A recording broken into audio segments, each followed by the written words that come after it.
everyone. Before we begin this joint hearing of the Public Utilities Environment Committee, I just want to thank everyone for their preparation for today's hearing. We have Director Lombardi from the Director of Finance, as well as Aaron Beck from the Mayor's team, and Kim Boschko representing Trebel LLC. Thank you for being here tonight. Also want to say thank you to those who submitted written testimony to both my office and Councilmember Remy already today. So I want to thank Councilmember Remy, the chair of the Environment Committee, and members of the public for taking the time to tune in virtually tonight and to learn more about the aggregation process. I like to refer to utility aggregation as collective bargaining for energy purchasing. By banding together, the citizens of Columbus have more collective power than they do on their own. Using this power, we have a huge opportunity in front of us, an opportunity to lower cost of electricity and move towards 100% renewable energy resources and help support clean energy jobs in our region. I'll let the experts speak more to the specifics of how these programs work, but that's why we're here today. The purpose of this hearing is to review and comment on utility aggregation in the city of Columbus and learn more about the efforts to provide competitive retail energy supply costs for Columbus citizens. City Council is committed to ensuring energy suppliers provide quality, reliable, and first-rate customer service.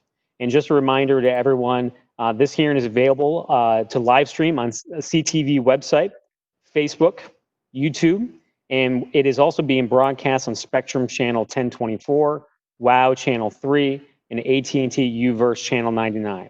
The video will also be posted on the City of Columbus YouTube channel following this event. Tonight, we'll hear about some of the next steps we must take as a community in the aggregation process, and we're all looking forward to feedback tonight on this proposal before we bring forth legislation before council later this month.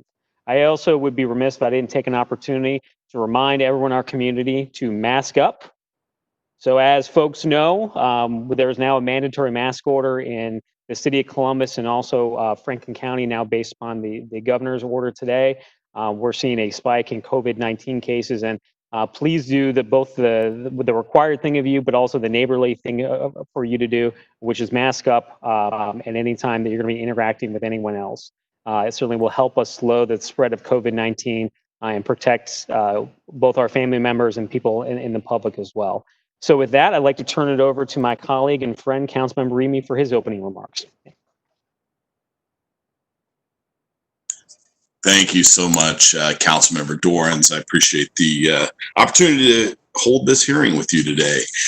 As chair of the Environment Committee, I'm excited to join you this evening as we discuss and learn more about community choice aggregation and what it would mean for the Columbus community.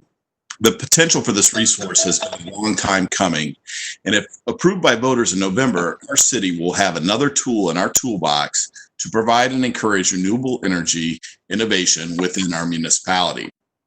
I am very proud of our Sustainable Columbus initiative and team because of the incredible work being done to educate our community to foster a cleaner Columbus through several programs, including Green Columbus, Sustainable Steps, and now Community Choice Aggregation. I'm also thankful that residents and business owners will be offered an additional opportunity to have both a positive and direct impact on our local environment. Community choice aggregation will offer an amazing opportunity for the Columbus community to be more environmentally conscious by opting to power their homes and businesses with more clean, renewable energy. Another step toward protecting our environment and achieving a more sustainable Columbus. I look forward to the presentation. Thank you so much, Councilmember. Thank you, Councilmember Remy, and wanted to remind folks that obviously we're coming to you virtually tonight, so we're hoping that we won't have any hiccups along the way, but if we do, just ask you to bear with us in this virtual world as we all do our best to respond to the COVID-19 crisis. So I also wanted to ask whether Director Lombardi, if you have any comments or remarks you'd like to begin the evening with? Sure. Thank you, Councilmember Dorans, Councilmember Remy, and all the guests here this evening. I do have just some quick overview of the program and then what the ordinance 1642 does for the city of Columbus. Just as a quick background, in the 2020 State of the City, Mayor Ginther announced that the city would pursue a community choice aggregation goal of 100% renewable energy to its residents and small businesses. The Department of Finance and Management, working with the mayor's office, put out an RFP in February, and the award went to Trebel LLC. Trebel will assist the city to develop the Sustainable Columbus Community Choice Aggregation Program. As required by law to place this type of initiative, the city must put it on a ballot for the voters of our community must vote on this initiative. Working with Trebel, the mayor's office and finance worked on the preparation of ordinance 1642-2020. And this legislation is slated to be on the July 27th agenda for consideration by City Council. As part of that process to get it on the ballot, the city has some additional steps it must take to file information with the Board of Elections no later than August 5th so that it can appear on the November ballot. The ordinance 1642-2020 simply enables the city to take those additional steps to place this aggregation program on the November ballot. Again, I want to thank Councilmember Remy and Councilmember Dorans for having me here this evening. I know Beck is going to speak more specifically about the program. She's a lot smarter than I am and knows more about this than I do. And I think she has a great presentation for all of us this evening. But thank you again for allowing me a few brief comments.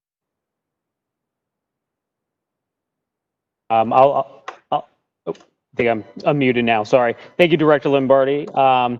As you just mentioned, we're going to have Beck, the Director of Special Projects for Mayor Andrew Ginther, and Kim Boschko, representing Trebel LLC, provide us with a presentation specifically on the details of aggregation and the steps moving forward. So with that, I will turn it over to Ms. Beck and Ms. Boschko.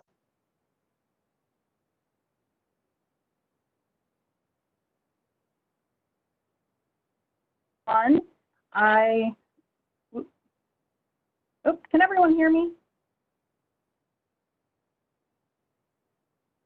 Okay, I saw Joe give the thumbs up, so just had a delay on my screen. So I am going to go ahead and share my screen here so I can pull up the PowerPoint.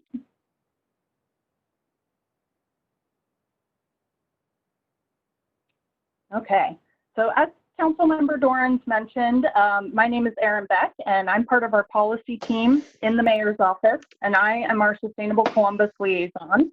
And so I'm working very closely on electric aggregation along with our consultant, Trebel, and certainly with our sustainability team. So again, thank you, Councilmember Dorans, and thank you, Councilmember Remy, for holding this public hearing this evening so that we can discuss the upcoming legislation and really just share a little bit more about what electric aggregation is and help impart some understanding on that. And so again, for today's goals, we really are we have 4 objectives and goals to share, and we're hoping that anyone tuning in can leave with this understanding. And so we want to share the city's goals and timeline around electric aggregation. We want to share information and understanding of electric community choice aggregation. We want to share some of the benefits of electric community choice aggregation, as well as the process, especially the process and timeline that we are looking for 2020. So as Director Lombardi mentioned, earlier this year, the mayor committed the city of Columbus to pursuing community choice aggregation with a goal to implement a program that provides 100% renewable, clean energy by 2022. So that really is the North Star goal that we're looking at, and that's guiding our timeline and our processes for implementing an electric aggregation program and as we move forward. So I know in a moment, Kim is really going to go into more detail on what electric aggregation is and get into some of the basics of energy. But before we do that, I did want to share an overview on timeline and show kind of where we are in the process. So with the goal I just mentioned in mind, in May, and Director Lombardi spoke to this as well, in May, we did bring on Trebel as our energy consultant for the city's aggregation process. So they will be working with us to oversee, going from the ballot process through to implementing and overseeing our electric aggregation program. And As you'll see then, for June, July, the city is currently in the process of bidding and selecting a preferred energy supplier who will provide that clean energy for the intended electric aggregation program. So we're selecting a preferred supplier at this point in the process to help provide more information to residents about the intended aggregation program. And that preferred supplier will then work with the city and Trebel to further design the electric aggregation program and really design that final mix of the 100% clean renewable energy. An MOU will be signed with the selected preferred supplier, and then upon a successful ballot initiative, a final supply contract will be negotiated. And so certainly we are at the point of council considering legislation and passing legislation that will enable the city to place electric aggregation on the ballot this fall. So we can't actually move forward with the rest of the process until we have that authority from voters to implement an opt-out electric aggregation program. And so then certainly coming into August and November, our main focus, and this really starts now, will be with community education and sharing information on electric aggregation. And so with that, I will hand things over to Kim Bajko with Trebel, who's going to share more on energy basics and what and how electric aggregation works.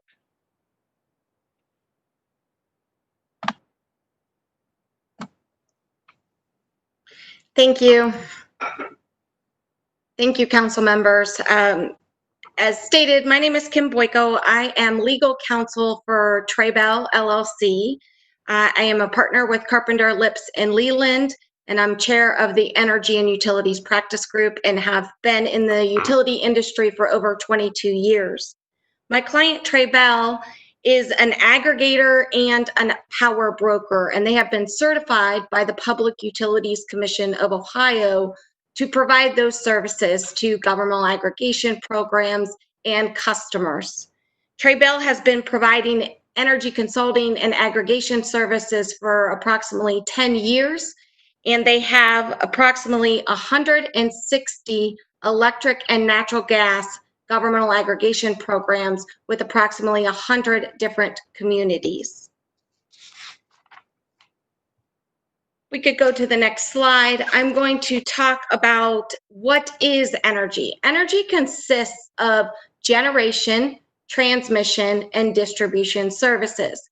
Generation is the actual supply of electricity, and that generation is generated by various sources. It could be generated by solar facilities, coal-fired power plants, nuclear facilities, wind farms, and many other different types of facilities.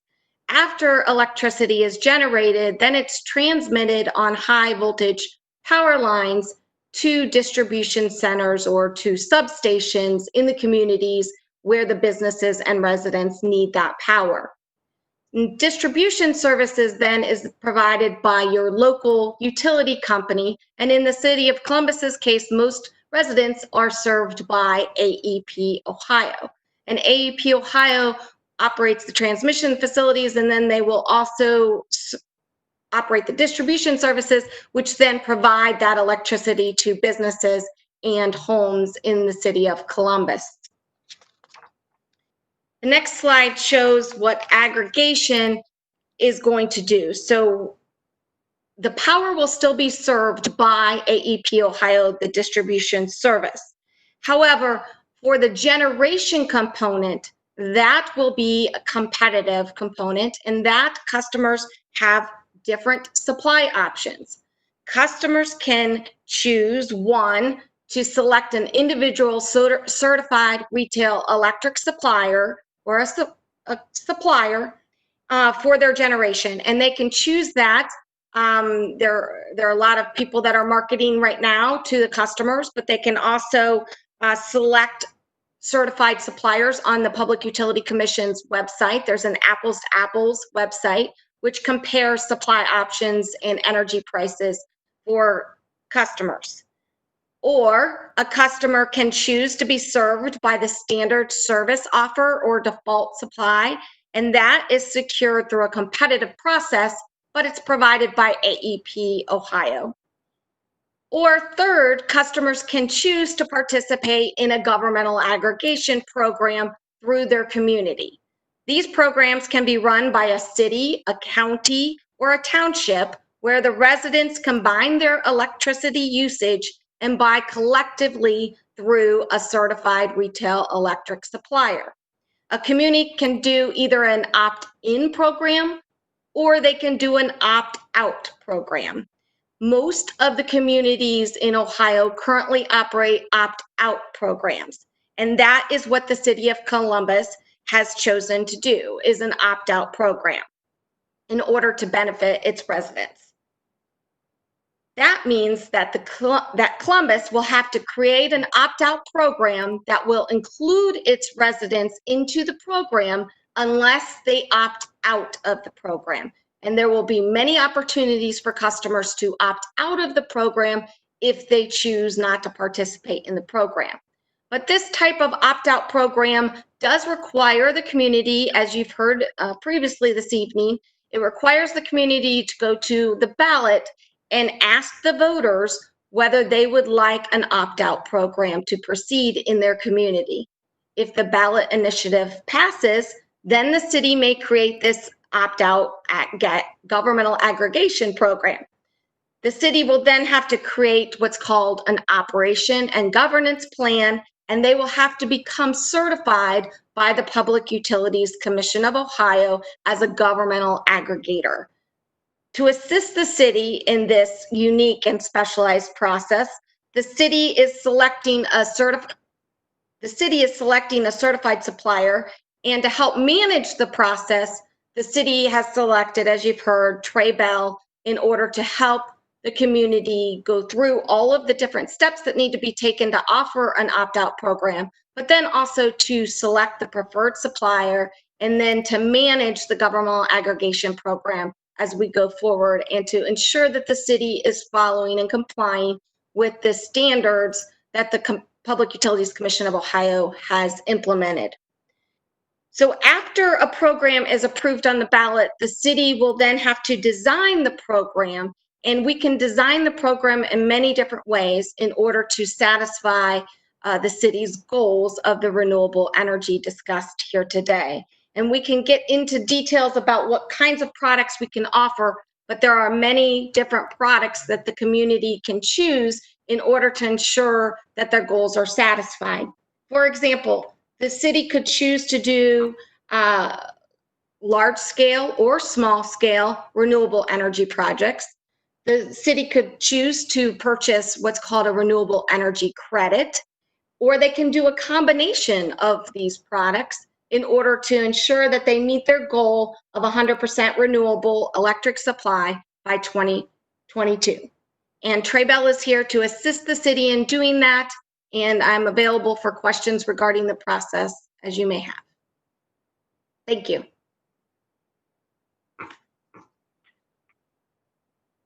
Great. Thank you, Kim, so much for giving that great overview and explanation for how electric aggregation works, and a little bit of information on just, Energy 101 and how energy works as well.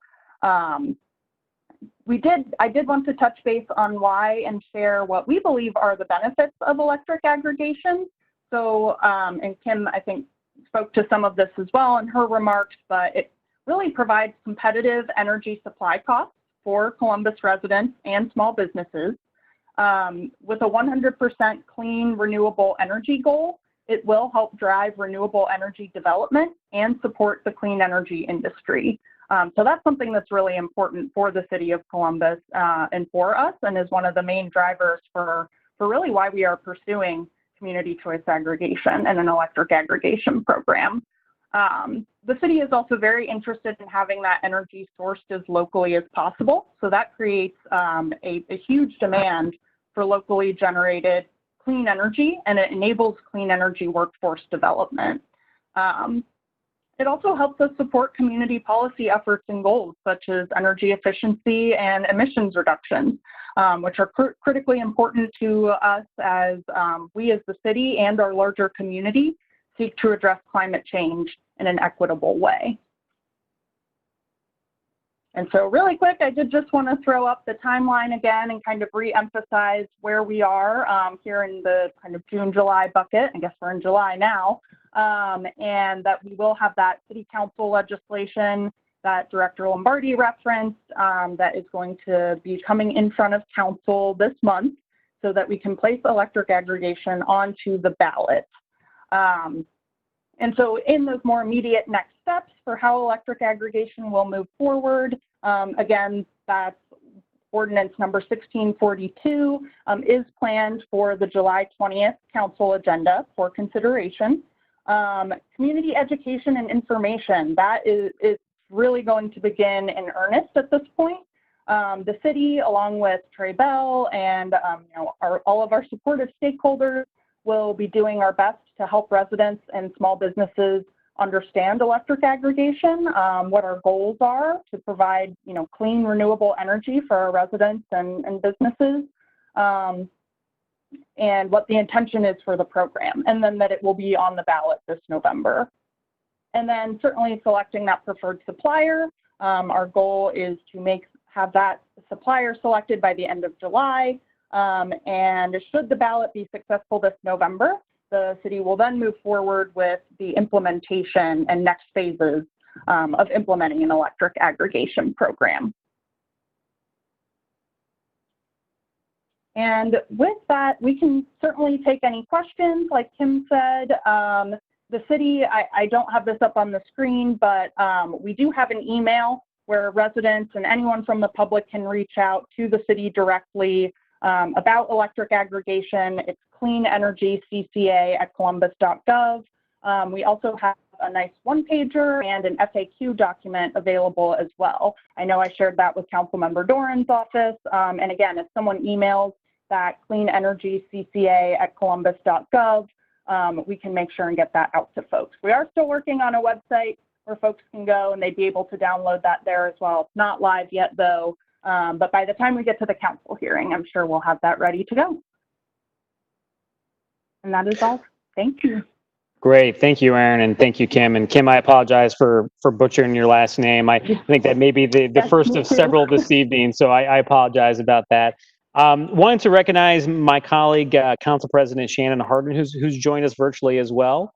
I think he tweeted out earlier today, and I completely agree with him that this issue is one that not a lot of folks are aware of that we need to change, but it's an issue that fundamentally could really affect our community for decades to come. So wanted to say thank you to Council President Hardin for joining us this evening. So just to give folks that are watching a little bit of a heads up on what we're going to be doing now that the presentations have concluded. We're going to have a question and answer portion from the council members who have joined us, and myself, Councilmember Remy, and Council President Hardin. We will then move into some testimony from invited speakers that have joined us.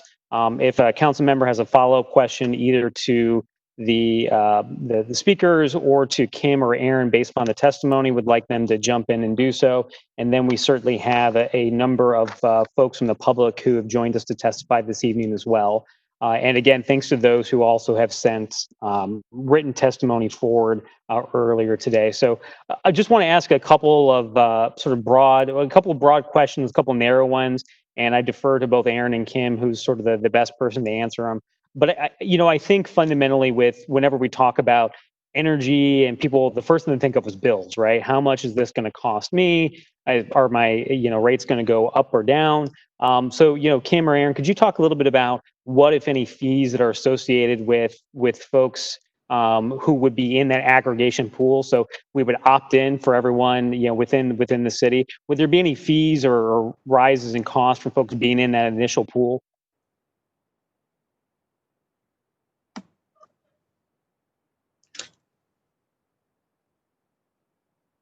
I think Erin threw it to me, even though looks like she still might be on mute.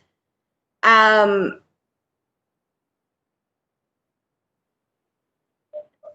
about that. I didn't realize I was muted on the screen. Yeah, I can answer that. Certainly our goal is to design a program that wouldn't have any kind of fees for joining the program or for opting out of the program. And then for the program, there would be a cost just for that energy supply. And again, Kim can jump in and re-explain if I'm not explaining this very well. But that would be the only cost, which folks are already paying a supply cost when they go to pay their bills. And so we're committed to designing a program that provides a competitive energy supply rate. So we want it to be just under probably what that standard choice offer is.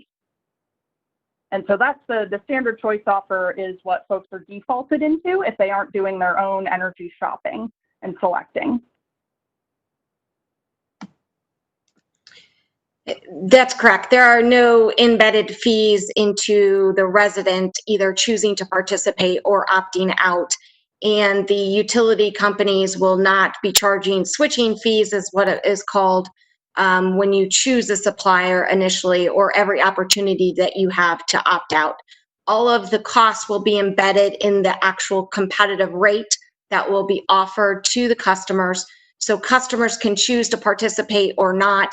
If they don't believe that the rate is as good as they could get somewhere else, they could choose to participate somewhere else. If they'd like a different generation supply source or a different product from another competitive offer, they're welcome to do that as well. The idea for governmental aggregation program is to combine your load in order to shop all of the households and small businesses in City of Columbus in order to get a better rate and in order to be competitive. Obviously, with the renewable component, we're not sure yet what that rate will be. It has to be closer in time to the supply, and it will depend on the type of program that's designed. But that is the overall goal, to get as competitive rate as we can. Absolutely. Kim, a quick follow-up, and you mentioned earlier about how folks can already choose their electrical supplier right now. And I think you were talking about earlier when you talked about the difference between the utility side and actually the supplier. And I think a lot of folks get confused about, their utility is AEP here in Columbus, but they also may be defaulted into the AEP supplier as well. I'm one of those nerds that gets on that PUCO website and the apples to apples and picks out a new provider every 6 or 12 months to try and save some money. What will happen to me? So, I've already picked my supplier. Aggregation goes to the ballot. It's approved by the voters. We design a program. What will happen to folks that have already made a choice for a specific provider? Will I be put into the pool, or will I need to sort of do anything affirmative to join the aggregated pool? Great question. If you are already with a competitive retail electric supplier, you will not be included in the aggregation pool. And that is to protect you from losing your contract that you currently have with the correct supplier. If you want to affirmatively join the pool, we have not gotten into these details of the opt-out aggregation program that we'll be establishing, but most of the programs that Trebel does establish with suppliers allow customers to affirmatively join the aggregation program if for some reason they weren't deemed to be an eligible customer at the start of it. So if you had a contract with your supplier and it doesn't terminate until about 2 months into the aggregation program, we could then have you join the aggregation program at that time. And that's so you don't have any penalties for canceling your contract or anything of that nature, or to disrupt the choice that you have already affirmatively made. And also, customers that are on some low income programs are not eligible to participate in the program either. But once they become eligible, they will be included unless they affirmatively opt out. So I think this is a hypothetical, both for Kim and for Aaron, and talking about that. So, a lot of programs already have that low income discount program or something along those lines. We've talked about, sort of designing the program as it moves forward. Is that something that could be baked into the aggregate program, or would that, if someone's already on one of those assistance programs, would that prevent them from joining the aggregation pool just in general? At this time, it's a Public Utility Commission of Ohio rule that if you're on a low income program, you are not eligible to participate in a governmental aggregation program. So you would never even receive the information in order to participate. And again, that's to protect those low income programs and people being switched without their consent. Great, thanks, Kim. Last question I have before I turn it over to other council members to ask any questions that they may have here. So we've talked about sort of the timeline structurally. So, it may sound a little bit weird to folks that, we're already talking with potential preferred suppliers when we haven't went to the ballot yet. And then there's, after we have the ballot authorization, I think, Kim, you talked about sort of designing the program, the different things we would want to see. I know we have a lot of folks joining us tonight from various different organizations that have a lot of expertise in different areas. And one of the things I want to ask sort of the two of you, one of the things that I care very deeply about is that, if we're going to be encouraging local generation, that we do so with a local workforce that, is skilled and trained and has the ability to, create, actual good paying jobs here locally. I know that, like I said, there's I'm sure other folks on here that have similar issues that they care deeply about. So we talk about sort of timeline and sort of how to work with the city as far as for advocating for certain things within the aggregation program. Is that something that folks should be reaching out to the city and the mayor's office and council about right now? Is it more appropriate for them to seek to sort of advocate for those things after we've got the ballot initiative passed and the design happens? I just want to talk a little bit about the folks that are very interested in advocating for particular parts within the program, sort of where that designing of the program is going to happen. Is that sort of an ongoing process that we're going to be doing as a city now, or are we going to wait for the ballot initiative to be passed and then start to look at that? Yeah, so I would say that it certainly now is a good time to be reaching out to the city with input on the program design and any of the components that you just mentioned in terms of workforce, local generation, what that's going to look like. Certainly, as I mentioned, once we select the preferred supplier, we would be working with that supplier as well as Trebel, and interested stakeholders certainly, as to what the actual design of the program looks like. And then upon the ballot being successful, that is more of when that process starts of, and Kim can speak to this a little bit, then the city does have the authority to move forward with becoming a government aggregator. So we have to be approved by the PUCO, and I believe we have to file that program with the PUCO as well, kind of what that program design looks like. Is that right, Kim? Yes, that's the one reason that we decided to do the RFQ now as opposed to waiting till after the ballot is because of the unique characteristics of the community aggregation program that the city has chosen. The city has chosen to do renewable 100% by 2022. So as you mentioned, in order to have that source locally, there may need to be some construction done, some solar facilities created, wind farms. You can get at it many different ways. And the reason why we thought it would be helpful to do an RFQ now is to get the ideas of the certified suppliers to see what their current generation portfolio consists of and see if they already have local generation, see what their suggestions are, their lag time for building or constructing using unions or whatnot.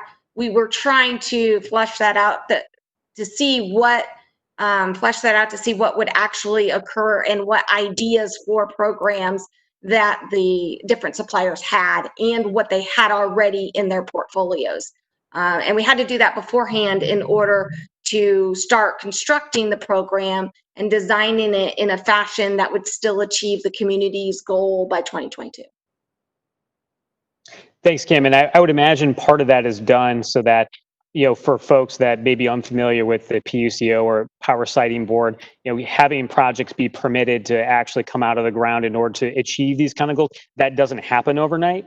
So it sounds like that's one of the key reasons to look at this, especially when we're focused so heavily on sort of local generation that is renewable. Does that make sense? Or is that accurate, I guess?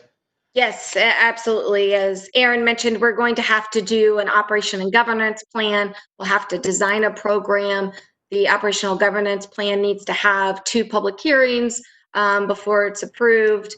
And then you have to become certified at the Public Utilities Commission. And then in addition to that, if there were construction of certain size of facilities for renewable, then those also have to receive approval from the Power Siting Board. And there are a different set of rules about timing and public hearings associated with those facilities. So yes, there needs to be some time in order to set up that future process, especially if you're looking at local sourcing of local generation. Great. Well, thanks, Kim. At this point, I'd like to turn it over to my colleagues. I think we still have Council President Harden with us. Council President, are you there? I'm seeing his box, but I don't see him. So we'll go ahead and move on to, sorry, Councilmember Remy, I went with leadership over over the joint hearing. So with that, we'll see if Council President Harden is able to join us here in a little bit. But at this point, I'd like to turn it over to Chair Remy of the Environment Committee. Thank you so much, Councilmember Dorans. I wanted to talk a little bit. You kind of answered my question, how common it was to do an RFQ prior to receiving ballot approval. It hasn't been common at place, at least from what I could see in the marketplace. So I think you did a good job of answering that question. What are the goals for implementation? Say we go through this whole process, we get the ballot approval. When are the consumer or the residents going to get notification that your new power, or do they get notification your new power supplier is blah, blah, blah? And what will they see as far as a bill? Because I wanted to be very, very succinct in what people should expect down the road. Sure. The process would be the November passage, and then the idea or the hope is to have the governmental aggregation program begin in the May-June timeframe. Usually June 1st is when we have electric governmental aggregation programs begin, because that's the way the market works in the capacity market, that you have to purchase your electricity and transmission through. So that is the time frame that we would aim for having this all completed. So prior to switching customers on June 1st, there is a specific process that the Public Utilities Commission requires us to go through. And that would include a notice to customers that would require, it's called an opt-out letter. And that would be a letter that would explain to them who the supplier is, who the chosen energy supplier is. It would explain the rate that they would need to purchase the electricity for, and it would have the term of the program. And then it would also explain that they will be included in the program unless they opt out. And if they choose to opt out, there's different opt-out methods. It depends on the supplier that's selected, but most have a toll-free number and include some kind of mailing at the bottom of the letter that they could cut off and send back in. Or some use a self-stamped return postcard. So it just depends on the process that's selected, but the resident, if they choose not to participate, would have to make that affirmative action to get out of the program. The beauty about an opt-in program is that the hope is that it saves customers money, and that gives them a better product or a good product, and that they don't have to do anything if they'd like to stay in the program. So the default is they're included in the program unless they opt out of the program. So that whole process would happen in spring of 2021 for flow of electricity, June 1st, 2021. We don't have these specific timelines set forth, but that's typically how a program would work. Got it. Who are the suppliers that Trebel works with today? That's the question. We work with all suppliers, Trebel, RFQs, all their community programs, and that is because they want the communities or the suppliers to compete against each other in order to give the city options, in order to give them the best price at the best product. So you have multiple products. One product might be more expensive, but that's the product that the community chooses. So we like to have the suppliers compete against each other and give multiple products. 1-year program, 2-year program, 100% renewable, 50% renewable, and then we take that to the community, and the community selects the product they want. The city of Columbus has been a little bit more proactive and has already created part of their product, at least telling us what they want the end product to look like. And now what we're going to have to do is work with the chosen supplier in order to get to that product the best way that the city wants to get to that product at the best price the city wants to get to that product. So we've worked with all suppliers. 160 community aggregations. I can't sit here today and think of one supplier that we haven't worked with. Not off the top of my head. Thank you. I noticed in the RFQ, which was due yesterday, correct? That's correct. Yeah, that we only offered that to certain preferred vendors. Who came up with those preferred vendors? I don't think that's the case. Aaron can correct me. I think we posted it on the city's website as every RFP is posted, and certified suppliers were also notified of the posting on the website. Okay. Aaron, you're on mute still.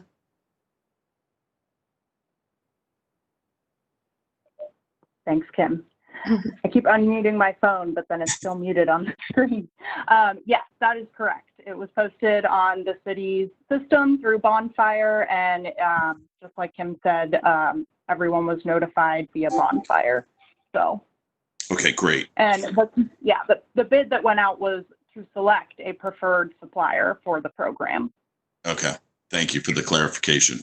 I know there's brokerage fees for the consultants, and so I want to understand the level of transparency. Is that when the consumer gets the rate, is it a combined rate, and then that fees that's associated with the brokerage fee is included in that combined rate?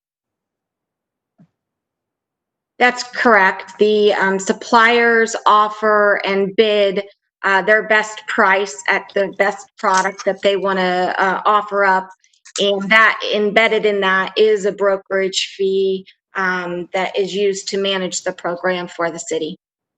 Does PUCO, do they require to be on file, like a breakdown of those fees? They what? They do not. The commission's requirement is that the ultimate price that a resident pays is disclosed to the resident, and you have to include that in the opt-out letter that I explained to you. They don't want any hidden fees. They don't want any additional fees charged to customers. So all of that has to be disclosed. The fact that whether there is a brokerage fee is also required to be disclosed. Okay, great. Talking a little bit more about one of the things that's of extreme interest to me, I think I joined with Councilmember Dorans, is some of the Ohio native, wanting to make sure that these projects remain within the state, and even within a proximity to Central Ohio.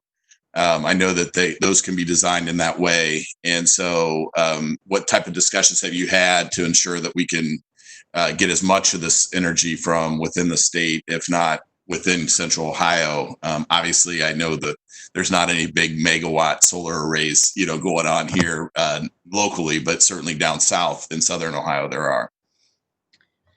Thank you for the question, Councilmember. I think you'd be surprised. There are probably more solar arrays in Central Ohio than you might realize, or at least close to Central Ohio. But that the way that we are trying to get to that question, which I think was your original question, is we put a list of ideas into the request for proposal, and that is one thing we asked the suppliers to tell us, so that we could see what their time frame was for either constructing, or if they already had constructed and had availability for us to enter into a contract to consume those electrons from existing facilities. So we gave ideas such as they could be small solar arrays, they could be large solar arrays, they could be wind.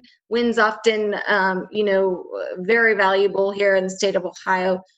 They also could be from the nuclear facilities in Ohio, which is clean energy. So we did actually list different ideas. You can also do what's called a renewable energy credit, and that you can purchase Ohio-specific renewable energy credits. So you can go onto the market and say, I want Ohio renewable energy credit, and you could purchase that for X amount of dollars. And it's a very competitive market. It's very competitively priced. And it's from my participation in that market and experience with that market that I tell you that there are more solar arrays than what people realize in the state of Ohio. There are a lot behind universities and on farms and different places. So it does exist, but we have asked the suppliers, and I apologize, I have not yet had the opportunity to see the responses that were provided yesterday, but we were excited to get their ideas and to see what they have available and to see how we could construct probably a combination of existing facilities, renewable energy credits purchased from Ohio, and then also construct a project for future energy usage. So I'm excited to look at what the responses said and what people have available. Would this also give us the opportunity to develop our own programs, for instance, like rooftop solar program throughout the city, just as an example? I think the answer is that yes, we have done community aggregation programs. We call it putting it behind the meter. And we have done those types of programs on municipal facilities. In the city's particular case, because some of your facilities are served by the municipal power company, not AEP Ohio, I'm not sure that that's going to be practical at this point, but is it possible? Absolutely. Yeah, I think we have an initiative to do some of that work, to achieve some of our sustainability goals. But and then finally, something that's very important to me, and I'm positive that Councilmember Dorans is going to concur with this, but having a living wage requirement. I know we talked about good paying jobs, but I certainly am going to be looking for that in the design, and that in making sure that whoever the vendor is that we select has that provision in there, even if it's wasn't in the original RFQ. That is something that's incredibly important to me, and will be an expectation of whoever the vendor is that they will provide a living wage to the project. I'll let Aaron speak to that one. Yeah, I certainly, that is something that's very important to the city and to the mayor's office as well. So that's definitely duly noted. And as we move forward, once we've selected the preferred supplier and really get more details as we move forward with the energy supply mix, that's something we can definitely make sure that we're looking out for. Yeah, just as long as the expectation's out there, I appreciate it. That's all I have this evening, Councilmember Dorans. Thank you, Chair Remy. I appreciate the questions, and thank you again to Kim and Aaron for providing some responses. So we're now going to move to the invited guest speaker portion of the hearing. We'll go through a number of folks here. We will have Councilmember Remy, if you have a follow-up question of either Kim or Aaron based upon the testimony, just wave or start shouting at me before I get to the next person. But for those of you who are going to be speaking, please make sure we have you unmuted, or you have unmuted yourself before, so we don't lose the first few sentences that you say out there. I will let Angie in the mothership make sure that she guides us with this. But if you could introduce yourself and let us know what organization, if any, you're representing. We have 7 invited guest speakers this evening, and then we have 6 members of the public that also will be testifying tonight as well. So with that, I'd like to invite and again, as I said earlier, I apologize if I get anyone's names wrong here. I will do my absolute best, and if I do get it wrong, please correct it for the record to let us know. So with that, I'd like to invite Randy Lepla from the Ohio Environmental Council to start us off tonight. Randy?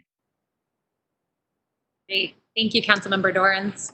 Councilmember Dorans, Councilmember Remy, Council President Hardin, and members of the Columbus City staff. My name is Randy Lepla, and I'm the Vice President of Energy Policy for the Ohio Environmental Council Action Fund.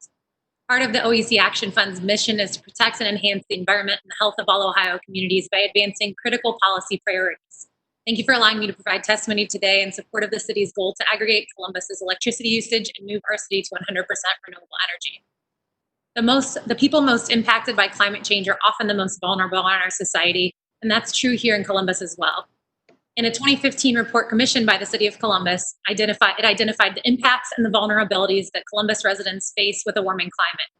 Residents can expect to experience an additional 3 to 7 weeks per year of extreme temperatures exceeding 90 degrees Fahrenheit, increased asthma attacks and other respiratory conditions due to poor air quality, and the potential for contamination of water supplies. Fighting climate change means fighting to protect all Columbus residents, particularly those that are already disproportionately impacted by warmer, wetter conditions and worsening air quality. To that end, the OEC Action Fund applauds the leadership by this council and the mayor's office to move forward with community choice aggregation to move the city to 100% renewable energy. Because our state legislature recently dismantled Ohio's critically important state renewable portfolio and energy efficiency standards in House Bill 6, bold action at the city level to address climate change is more urgent than ever.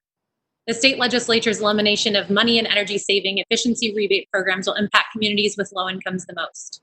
The city's effort to move to 100% renewable energy and bolster efficiency citywide is an important step toward addressing environmental injustices in our community and is a welcome breath of fresh air. The OEC Action Fund is pleased to see that the aggregation proposal here goes beyond just a symbolic gesture of setting a renewable energy target, and as the announcements, the request for the preferred supplier, comments from Mayor Ginther and the Stellar City Sustainability staff all indicate a preference for sourcing clean energy projects as close to Columbus as possible. The focus on building local clean energy projects will ensure air quality improvements directly in our community, reducing air pollution and the city's carbon footprint, and providing cleaner air to breathe in the poorest air quality neighborhoods of Columbus. A community choice aggregation program can also be used as a tool to create innovative programs that save residents money and ensure cleaner air.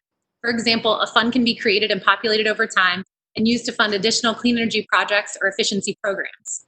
Creating a fund for this purpose would help ensure that the residents of the 6 Columbus neighborhoods who had home energy audits during 2019 and 2020 through the Sustainable Steps Community Energy Savers program are actually able to implement the recommended efficiency improvements in their homes. The creative options available to encourage and support clean energy and energy efficiency are yet another reason the OEC Action Fund is so excited to see Columbus aggregate significant consumption, nearly 1.7 million megawatt hours. To ensure Columbus voters clearly understand from the ballot language why they should support the aggregation program, and so future leaders of the city understand the reason why Columbus voters approved this ballot measure, the OEC Action Fund recommends that council ensure the ballot language clearly states that the city is committed to purchasing 100% renewable energy by 2022. It should be clear to the voters in Columbus and to future leaders that Columbus passed the ballot measure because they support 100% clean energy and want to see Columbus take bold action on climate change. Columbus is a young, smart city with progressive thinkers dedicated to creating a better future for everyone who calls Columbus home. Passing an aggressive community choice aggregation plan will put Columbus on the map yet again as a smart, sustainable, thriving Midwest city where folks want to live and are able to have clean air to breathe when they do. And most importantly, the aggregation measure is a much needed step toward remedying environmental injustices within our community. Thank you for holding this public hearing tonight and hearing our testimony. The OEC Action Fund hopes the City Council will pass legislation to put community choice aggregation that gets Columbus to 100% renewable energy on the ballot, creating a more sustainable future for all Columbus citizens. Thank you, Randy. And I know we'll have other speakers that speak to this tonight, but I appreciate you starting off tonight with the lens of equity. And I know this is a conversation that's happening in our community on a variety of different topics. And speaking to aggregation can seem a little bit wonky to talk about how that filters down to social and racial equity within our community. But when we talk about the effects of climate change are felt more pronounced by lower income folks than anybody else, I think that's a great point to start off the public testimony tonight. So Randy, thank you for being here and thank you for your testimony. Next, we have Dan Sawmiller from the National Resources Defense Council. Dan? Thank you. Can you hear me? Great. Chair Dorans, Chair Remy, and members of Columbus City Council, thank you for holding this important meeting on community choice aggregation, and thank you for inviting me to speak here this evening. My name is Dan Sawmiller. I'm the Energy Policy Director in the state of Ohio for the Natural Resources Defense Council. NRDC is a member-based nonprofit environmental organization with more than 52,000 members and activists all around Ohio. Our members are proud to be working with the City of Columbus through its participation in the American Cities Climate Challenge, a program supporting 25 American cities accelerating their efforts to attack climate change. The goal to supply Columbus residents and small businesses with 100% renewable electric power by 2022 is bold and completely achievable.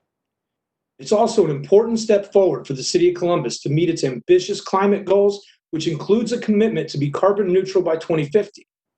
In moving this initiative forward, Columbus is going to use its bulk buying power to deliver competitive electricity rates to its residents and businesses while helping to reduce greenhouse gas emissions and other harmful pollutants that impact the health of those of us who call Columbus home. A good way to think of electricity supply and its impact on our climate is to picture a bathtub with multiple faucets turned on and multiple drains. Now, the bath water is the PJM grid and all the electricity that's flowing through it. The faucets are the generators and the drains represent the load. Our climate in this analogy is like a bruised athlete in need of an ice bath. These faucets are currently pouring a lot of hot water coming from coal and gas from all around the state and the region. But it's mixed with cold water from renewable energy that's starting to help to get the water to the right temperature. But right now, the water's too hot. When a customer buys electricity, both from a contractual and a physical perspective, they're buying this blended pool of bath water from all sources, and they don't always control the faucet. Rather, they're simply the drain. And this is where the benefit of this aggregation opportunity comes into play. Through community choice aggregation, the City of Columbus has an opportunity to enter into contracts with local renewable energy sources. These contracts are the key component of new renewable energy projects coming online in Ohio. Without these contracts, new renewable energy projects will not be built. Tying this back to my bathtub analogy, these renewable energy contracts will result in a total mix of electricity evolving toward more renewable energy and less fossil energy. The renewable faucet is turning up and the fossil faucet is turning down, allowing the bath water to come down in temperature. And the ice bath that our climate athlete is looking for is the 100% renewable goal with carbon neutrality by 2050 that Columbus is setting off to accomplish this evening, and your timing is right. In recent years, renewable energy has grown rapidly in the United States due to falling costs, technological improvements, increased transmission capacity, and targeted programs to pursue clean energy like you aim to implement here in Columbus. Prices for solar and onshore wind in the U.S. have fallen by 88% and 64%, respectively, over the last decade. And a recent analysis shows us that by 2025, building new renewable energy will be less expensive than running 86% of the existing coal plants in the United States. Just a remarkable development for renewable energy over the last decade. These changing economics have translated into a massive increase in renewable generation. I'd like to take utility scale solar as an exciting Ohio example. There are currently nearly 16,000 megawatts of nameplate capacity solar in the Ohio line at PJM that are in various stages of development. The state of Ohio sits within the PJM grid and stands to benefit from all these renewable additions. You can see from the figure in my testimony that I provided before the event here that there's a significant amount of solar development that's actually taking place right here in the central Ohio region, and it represents an incredible economic development tool for those counties and local communities. I encourage you to find that chart and take a look at it. You can see the local tax revenue potential. And there's other data that supports this to tell you exactly how many megawatts are in each of these counties. And I provided a footnote to my source so you can go and look more into that, but I'm happy to talk more about it. The other thing I wanted to quickly mention is that workforce training programs, which have been mentioned here tonight, for solar construction projects are being stood up all around the state.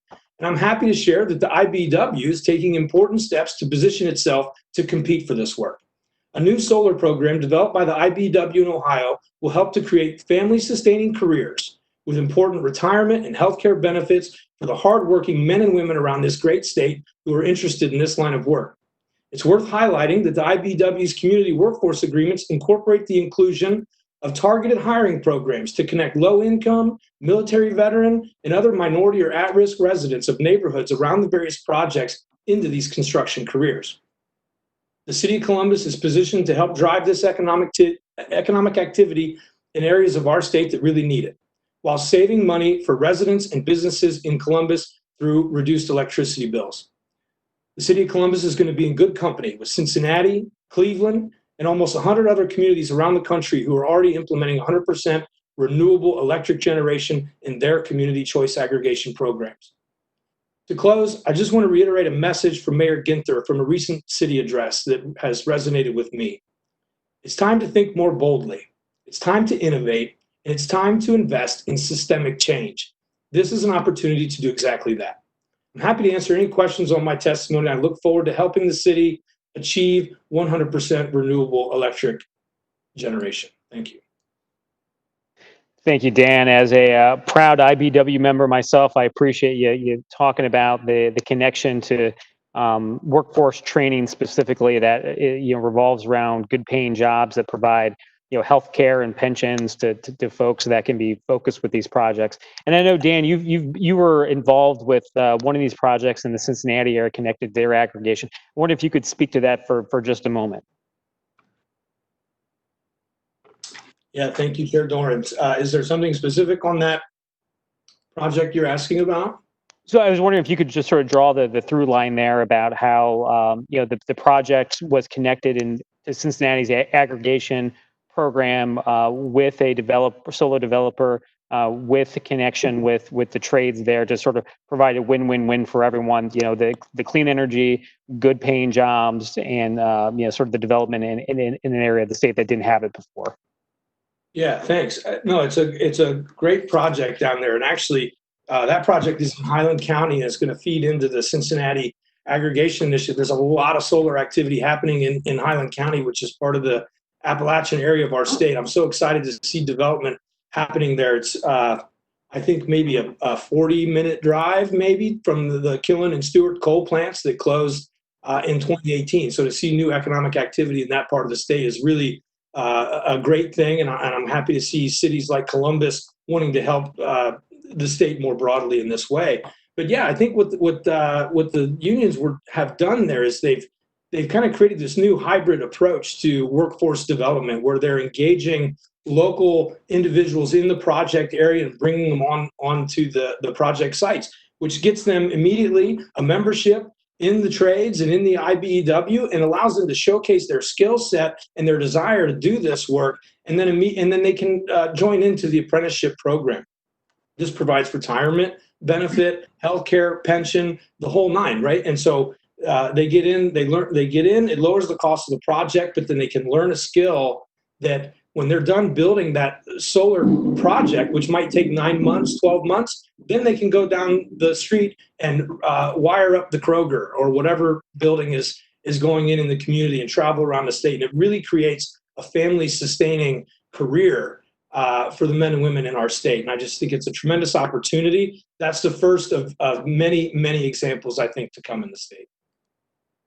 Thanks, Dan. I appreciate you sort of talking through, that kind of meaningful workforce development project that, outside of the Cincinnati aggregation project likely wouldn't have happened. So appreciate your testimony tonight and speaking to that specific issue. So thanks.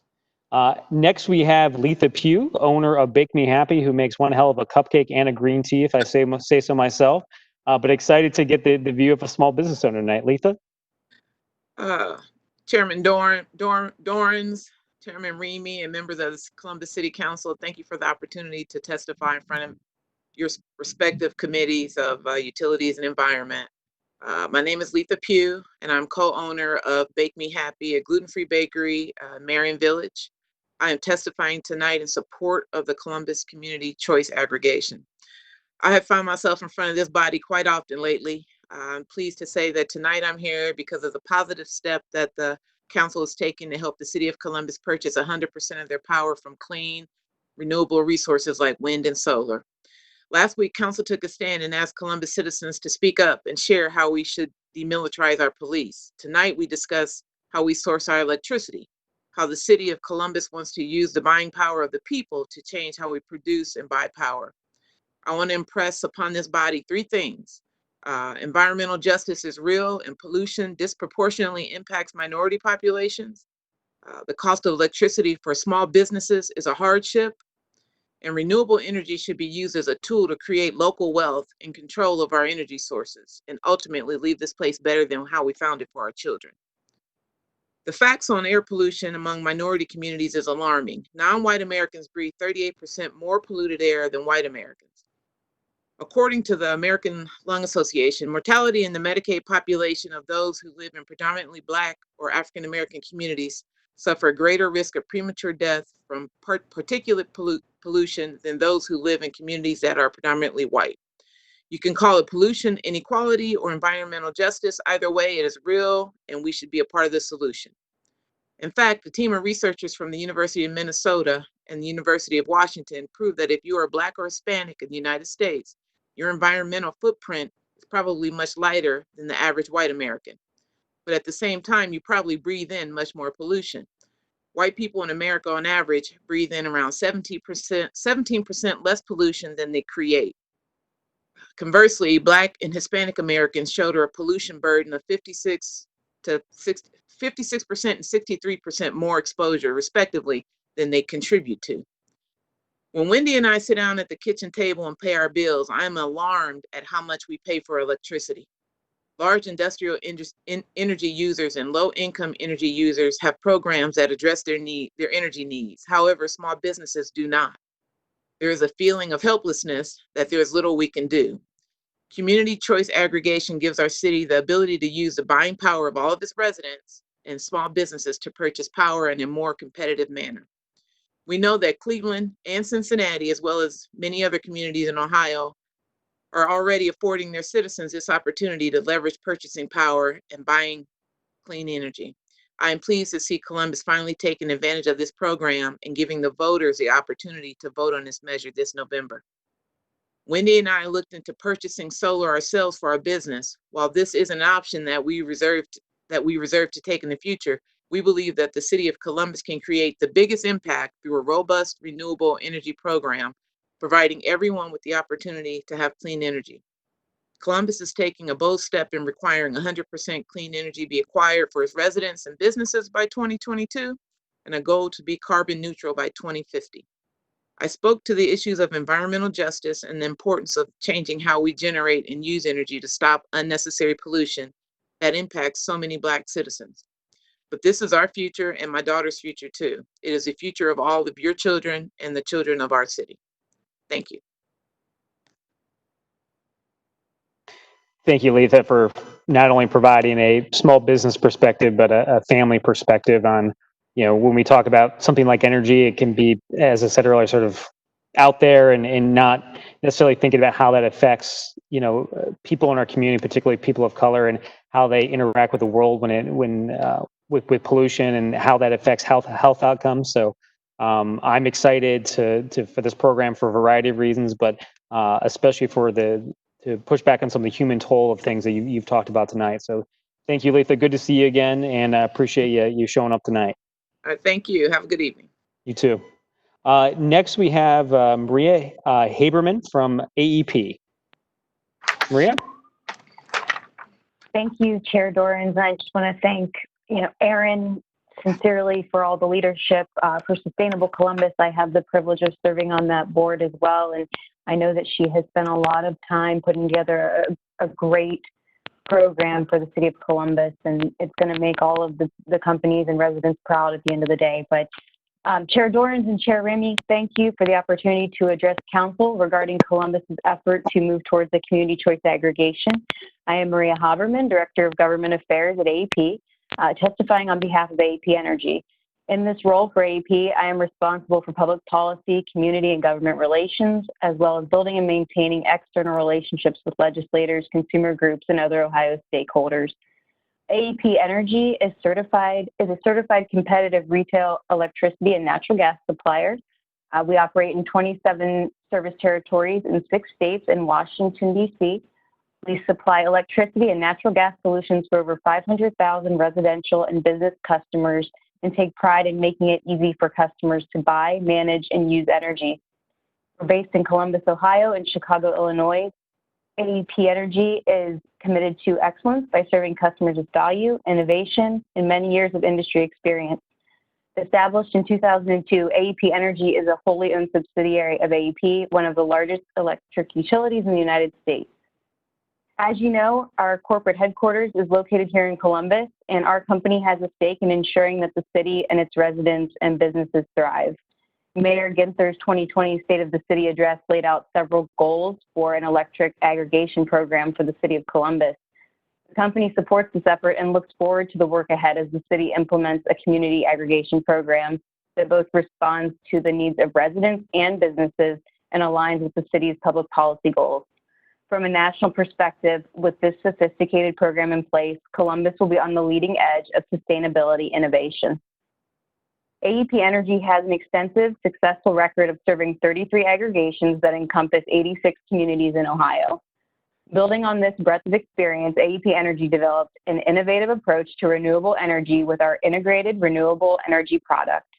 This product has been used in commercial applications with companies like Google and the Columbus Regional Airport Authority. Now, AEP Energy is rolling this out into the municipal aggregation space. This product is groundbreaking. IRE bundles the power generated from a portfolio of new, local renewable assets into a competitively priced retail energy product. This product relieves the burden of sourcing renewable power from the community by meeting 100% of the community's renewable goals through a portfolio of a power purchase agreement. It also eliminates the risk of directly contracting with developers and dealing with construction issues, project financial security, asset performance, regulatory reporting, FERC, PUCO, and OPSB compliance matters, and project administration. AEP Energy strongly believes that the IRE product stands apart from the more traditional method of sourcing renewable energy certificates, or RECs, and more closely aligns with the goals of the City of Columbus's Community Choice Program. Instead of purchasing offsets, customers are the beneficiaries of 100% renewable energy serving their homes and businesses. Thank you again for the opportunity to address council regarding community aggregation, and I'm happy to answer any questions that you may have now or in the future. Thank you, Maria. I appreciate your service and AEP's work on the Sustainable Columbus Board. So thanks for being here tonight to share your perspective. Next, we have Kathy Cohen-Becker of the Ready for 100 Columbus campaign. Kathy? Hi, can you all hear me? We can. All right, excellent. So Councilmember Dorans, Councilmember Remy, and Chairman Harding and staff, thank you so much for the opportunity to testify today. My name is Kathy Cohen-Becker, and I'm chair of the Ready for 100 campaign in Columbus. Ready for 100 is a Sierra Club campaign to ask cities to commit to 100% renewable energy. So far, 166 cities, 13 counties, 8 states, DC, and Puerto Rico have all made some form of this commitment. More than 100 million people, or 1 in 3 in the United States, live in a jurisdiction that has committed to 100% renewable energy. In Ohio, that includes Cleveland, Cincinnati, Lakewood, and South Euclid. But so far not Columbus, and we're hoping that utility aggregation will act as a key step towards getting Columbus on board. So Ready for 100 targets cities not just because we have a recalcitrant federal and state government, but also because cities are responsible for 70% of the world's carbon emissions. And Columbus is the fourth of their own energy supplies. Aggregation can be used to obtain lower prices on electricity by negotiating bulk purchasing contracts with utilities, and it can also be used to seek specific types of energy. Aggregation is legal so far only in 8 states, but we're lucky Ohio is one, and we should be using it.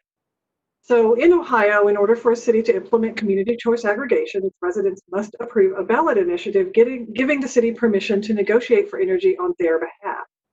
Ready for 100 strongly supports the proposal to put aggregation on the ballot in Columbus in November.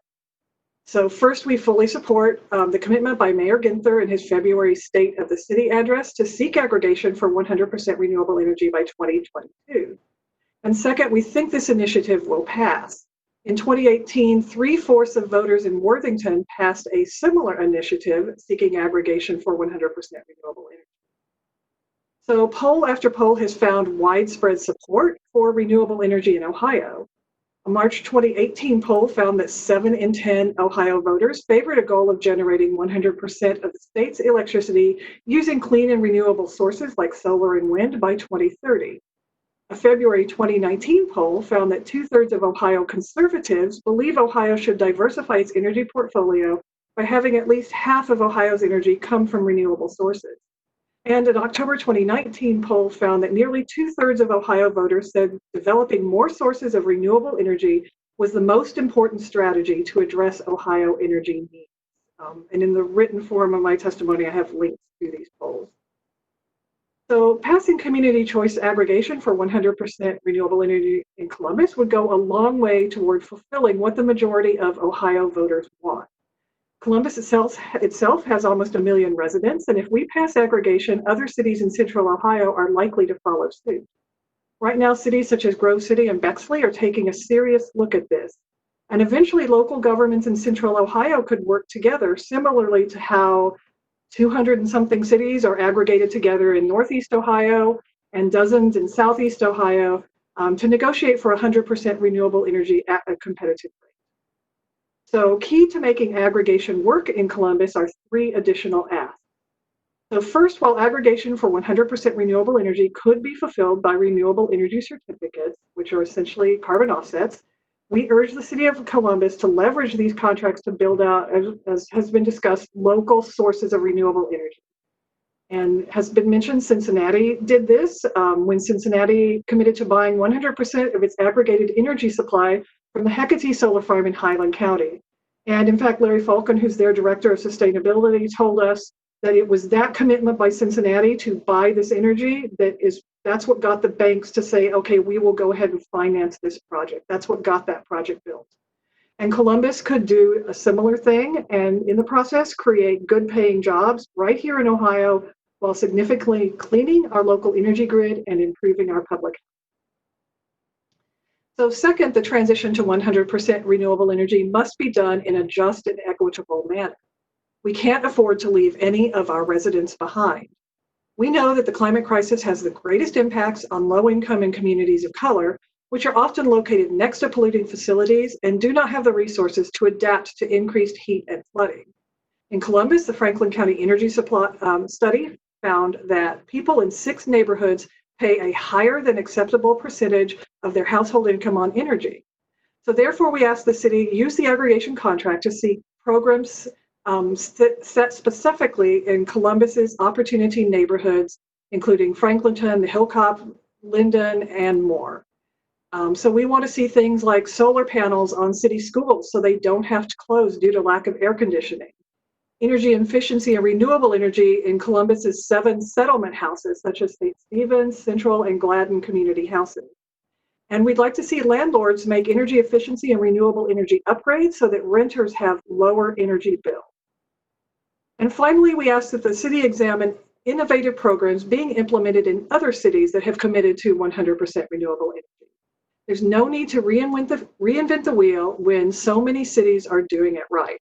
So for example, San Francisco spread renewable energy to homes and businesses by offering incentives to install solar panels. Atlanta created a rounded up program so residents could pay a little extra on their energy bills with the proceeds going to projects in low income areas. And Cincinnati created a 2030 district to model what a net zero community looks like. So Columbus could create similar programs or forge its own, but we ask that the city think big and take bold visionary action. Climate change is the most existential crisis in human history, but it's also a once in a millennium opportunity to envision the world we want and to take bold steps to get there. Community choice aggregation for 100% renewable energy is such a step, and we look forward to seeing it done in Columbus. And finally, over the last 2 years, our Ready for 100 campaign has been collecting signatures on our petition asking the city of Columbus to commit to 100% renewable energy. We now have more than 5,000 signatures, 5,100 and something at this point. And so I'd like to present those signatures to you all today. This is a virtual hearing, so I can't give them to you physically, but I included a PDF document that runs almost 195 pages, almost 200 pages. A lot of the people wrote heartfelt comments, and so hopefully you all will get a chance to look that over. And thank you so much for the opportunity to testify. Thank you, Kathy. I appreciate you organizing on this issue and certainly talking a lot about some of the unique things that I think other communities have done. And I think one of the big points is how in Northeast Ohio, NOPEC and other folks have joined together as not just an individual city. They've been able to, expand upon, just, one municipality and sort of joining together. And certainly, that would be something that'd be off in the future here in Columbus, but I think it's an exciting, model in the future for us to look at once we've, as a community, have taken this first step. So certainly, I appreciate you speaking to those issues tonight, Kathy. Next, I have John Paul D'Aversa from MORPC. Thank you very much, Chair Dorans and Chair Remy. Thank you for the opportunity to provide testimony today and for your leadership on this issue. My name is John Paul D'Aversa, and I am the Senior Energy Planner with the Mid-Ohio Regional Planning Commission. MORPC is a regional council of over 70 communities across Central Ohio. We provide services and funding related to transportation, land use, data, energy, and sustainability and economic prosperity. In Central Ohio, energy is key to the economic growth and success of the region, which is on track to be a region of 3 million people.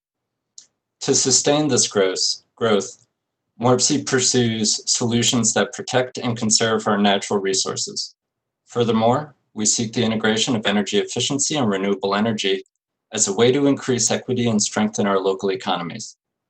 These goals are strongly supported by our local government members and by the actions we take together. We believe today's discussion on utility aggregation is a critical one for our region. We support empowering residents to have more local control over their energy use through community choice aggregation. Aggregation is a successful model for communities that want more local control over their electricity sources with more renewable options. Since we conducted the Franklin County Energy Study, Columbus has begun to reduce the energy burden experienced by residents. This is progress, but there is work yet to be done. The share of income that goes towards energy bills is disproportionately higher in both our low-income communities and our communities of color. We encourage the City of Columbus to not only seek a reduction in carbon emissions and pollutants, but also to use aggregation as a tool to build systemic equity as we move towards becoming a just society. This vision of a prosperous Columbus, a carbon-neutral Columbus, an equitable Columbus, is a vision of a city that has employed energy efficiency, a city that has integrated renewable energy, and a city that has improved the local economy through local generation. Together, we'll get there. MORPC is committed to collaborating with Columbus and our other members in creating new strategies that continue to enhance Central Ohio. Thank you again for the opportunity to express MORPC's support for CCA. Ensuring our energy portfolio includes energy efficiency, renewable energy, and local generation is necessary for our competitive advantage and growth in Central Ohio. We look forward to continuing our work together. Thank you. Thank you, John Paul. And I think I speak for my colleague, Councilmember Remy, when I expressed appreciation that we have for the work that not only MORPC does at sort of the macro level, but also the micro level and some of the energy efficiency programs that you all do a great job with. So thank you for that work.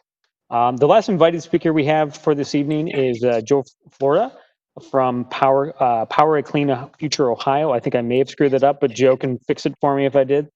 Joe, the floor is yours. No, you nailed it. You nailed it. Thank you. Thank you. I appreciate it. Good evening, and thank you to Councilmembers Dorans and Remy for hosting this important hearing on Columbus's energy future. My name is Joe Florida, and I'm the Executive Director of Power a Clean Future Ohio, representing a diverse coalition of over 40 organizations from a variety of sectors. Launched in February, the coalition works with local governments across Ohio to reduce carbon emissions and grow the clean energy economy in our state through meaningful local policy actions that are equitable, cost-effective, measurable, and economically beneficial to the local community. Before I proceed with specific recommendations on behalf of PCFO, I'd like to take a moment to encourage Council to listen closely to communities of color and low-income residents about their energy issues and concerns. These residents have historically been left out of conversations like these, even though the outcomes of these conversations have a disproportionate impact on the long-term health and vitality of these communities. Let's change that starting today. I hope there will be continued efforts to engage residents across the city and hear their priorities as this effort moves forward, and I offer PCFO support in that endeavor.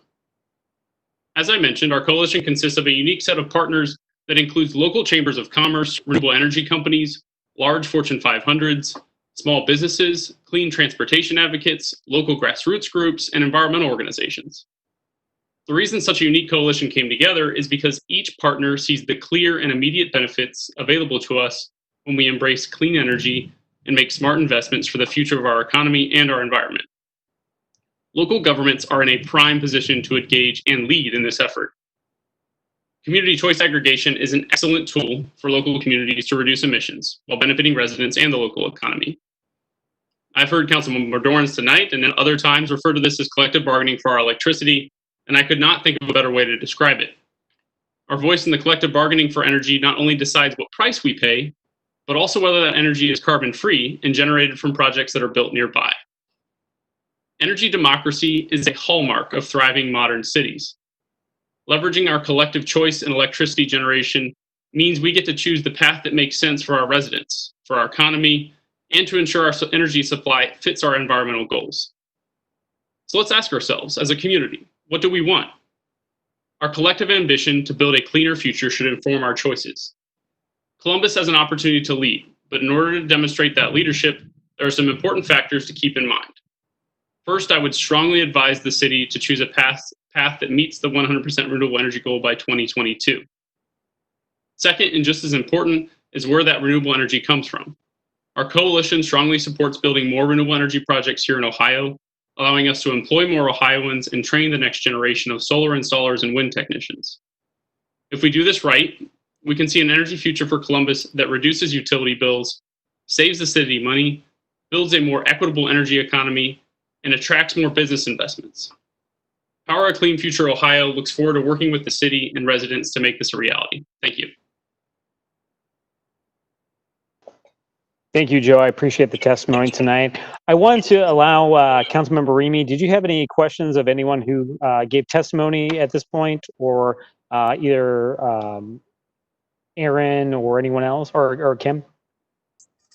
Yes, thank you very much, Councilmember Dorans. I did get a question sent to me. I wanted to just go over a little bit. I know we approved some of the funding to at least select a vendor or to get this process going. The question was, what is the cost to create the aggregation program itself, and what actions have we taken to approve those that funding? Aaron or Kim?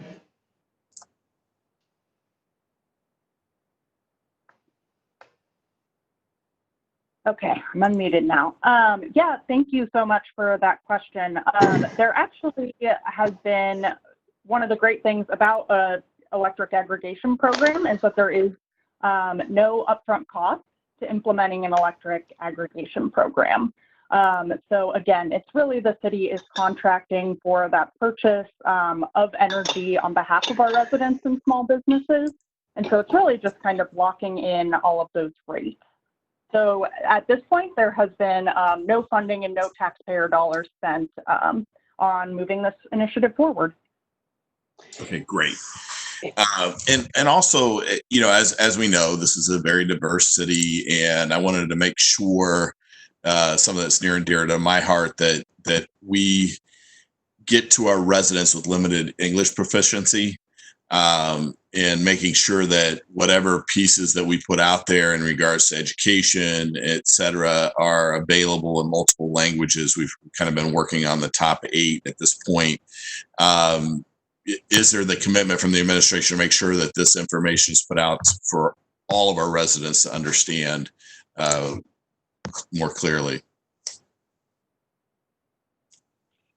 Yes, that certainly is a great point and a great question. At this point, we have not translated that one-pager and FAQ document that we have, but that is something we can certainly work on, especially with the neighborhoods department. I know we are engaging neighborhoods to make sure that we're reaching all of our residents and sharing information about electric aggregation and about the fact that this initiative is going to be on the ballot this November.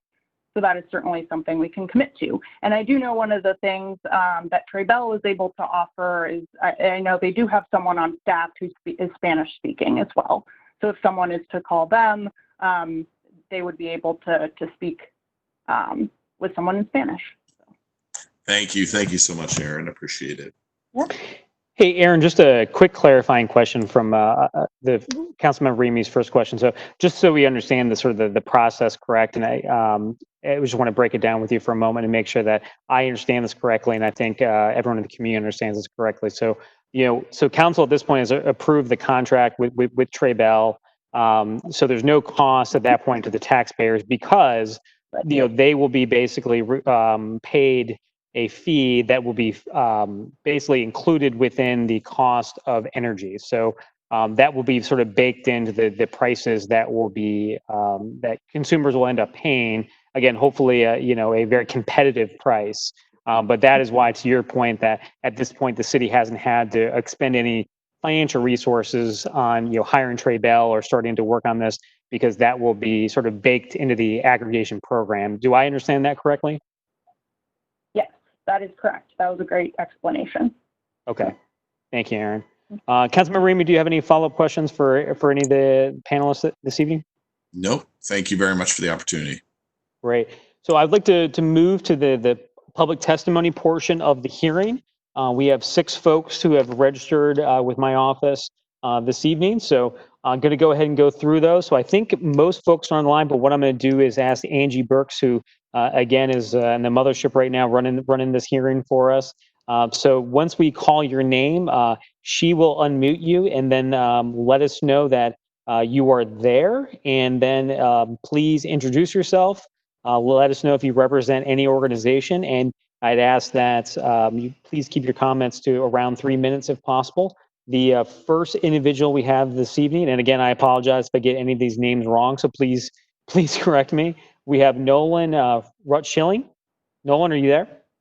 Yes, I am, and you got the name perfectly right. Can you hear me? Wow. Okay, I'm going to tell my wife about that tonight because this never happens. Yes, we can hear you, Nolan. Feel free to go ahead and get started. Great. Good evening. My name is Nolan Rutschilling. I'm speaking tonight as a resident of Columbus. I would like to thank Councilmembers Dorans and Remy for holding this hearing. I'd like to express support for the city's participation in community choice aggregation of 100% renewable energy. And I encourage Council to ensure that our marginalized communities truly benefit from this program. Specifically, I encourage Council to guarantee, through community benefit agreements, that any renewable energy purchased is from local projects and is built by local union labor. In the community grants part of the contract, suggest the city negotiate specific benefits for low-income residents, such as energy efficiency programs for homes and nonprofits and bill forgiveness programs. Any firms hired to provide the power should include clear details on how the proposed project will increase racial and gender diversity in the renewable energy sector. For too long, environmental and sustainability efforts in Columbus have not been inclusive, and a large portion of our community has been excluded in conversations about how they are impacted by climate change. Climate justice is needed in Columbus, and it can start with the benefits of a truly negotiated aggregation contract. Let's be clear. Climate change and environmental racism are already affecting our lowest income and most marginalized residents. For example, in 2019, Columbus City schools were closed multiple days in October because temperatures went above 90 degrees, and nearly a third of our schools don't have air conditioning. Distribution of our city's budget is a climate justice issue. Residents in 6 neighborhoods, as some other parties have said, 6 neighborhoods of this city pay 2 to 3 times the national average amount of household incomes on energy. Poverty is a climate justice issue. Saunders Park in Mount Vernon was recently shut down for 2 years after arsenic and lead contamination was discovered where youth soccer teams played. Access to green space is an environmental racism and climate justice issue. We need to utilize this opportunity and all new sustainability opportunities to think bigger when it comes to climate change. Environmental policy should improve the material conditions of our residents through intentional, focused climate action. This policy is the first of what I hope are many opportunities to do that. Thank you. Nolan, thank you very much for your testimony and your advocacy tonight. Certainly look forward to having you as a voice as this program moves forward. Next, we have Eve Warnock. Eve, are you there?